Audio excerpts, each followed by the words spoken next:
Hello, ఇంట్లోనే ఈజీగా double ka meetha ఎలా చేసుకోవాలో చూపిస్తాను. ముందుగా ఒక ప్యాకెట్ దోసలు తీసుకొని వాటిని ఇలా మధ్యలో కట్ చేసేసుకోవాలి. ఇక్కడ మనం దోసల ప్లేస్లో మిల్క్ బ్రెడ్ కూడా వాడుకోవచ్చు. అలాగే ఒక 10-15 బాదం పప్పు, అలాగే 10-15 జీడిపప్పు కూడా ఇలా కట్ చేసుకొని పక్కన పెట్టుకోవాలి. ఇప్పుడు స్టవ్ వెలిగించి స్టవ్ మీద గిన్నె పెట్టుకొని అందులో వేయించడానికి సరిపడా నూనె లేదా నెయ్యి వాడుకోవచ్చు. నేను ఇక్కడ నెయ్యి వేసేసుకొని ఇందులో ముందుగా కట్ చేసి పెట్టుకున్న బాదం వేసుకుంటున్నాను. ఇప్పుడు వీటిని గోల్డెన్ బ్రౌన్ కలర్లోకి రాగానే ఇలా తీసి గిన్నెలో పెట్టేసుకోవాలి.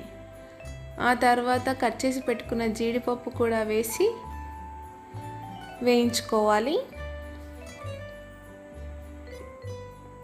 ఇవి కాస్త కలర్ మారిన తర్వాత వీటిని కూడా తీసి గిన్నెలో పెట్టుకోవాలి.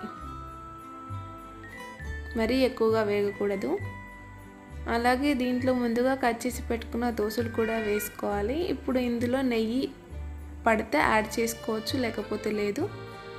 ఇవి కాస్త కలర్ మారిన తర్వాత ఈ మూడింటిని తీసి పక్కన పెట్టేసుకొని చల్లార్చుకోవాలి. ఆ తర్వాత మనం ఒక 1/2 లీటర్ పాలను తీసుకొని మరిగించుకోవాలి. ఇలా ఇవి మరుగుతూ ఉన్నప్పుడు మనం షుగర్ సిరప్ కూడా రెడీ చేసుకుందాం. షుగర్ సిరప్ కోసం నేను 1.5 కప్పు షుగర్ వేసుకుంటున్నాను. ఇదే షుగర్లో మనం వాటర్ యాడ్ చేసుకోవాలి. షుగర్ మునిగేంత వరకు వాటర్ వేసేసుకొని వాటర్ యాడ్ చేసుకోవాలి. ఇలా పాలు మరుగుతూ ఉన్నప్పుడు దీంట్లో మనం ముందుగా వేయించి పెట్టుకున్న బాదం పప్పు వేసుకోవాలి. ఆ తర్వాత జీడిపప్పు కూడా వేసుకోవాలి.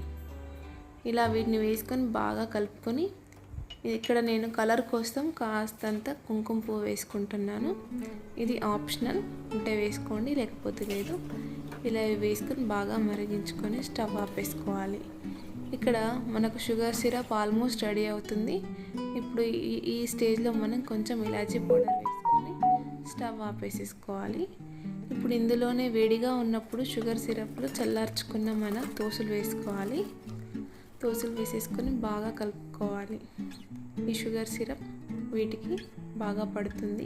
పట్టేంత వరకు కలుపుకొని ఆ తర్వాత ఇందులోనే వేడివేడి పాలను వేసేసుకోవాలి. వేడివేడి పాలను వేసుకున్న తర్వాత బాగా కలుపుకోవాలండి. కలుపుకొని మనం మూత పెట్టేసుకుందాం. మూత పెట్టేసుకొని ఒక 1/2 అవర్ వరకు ఉంచుకుంటే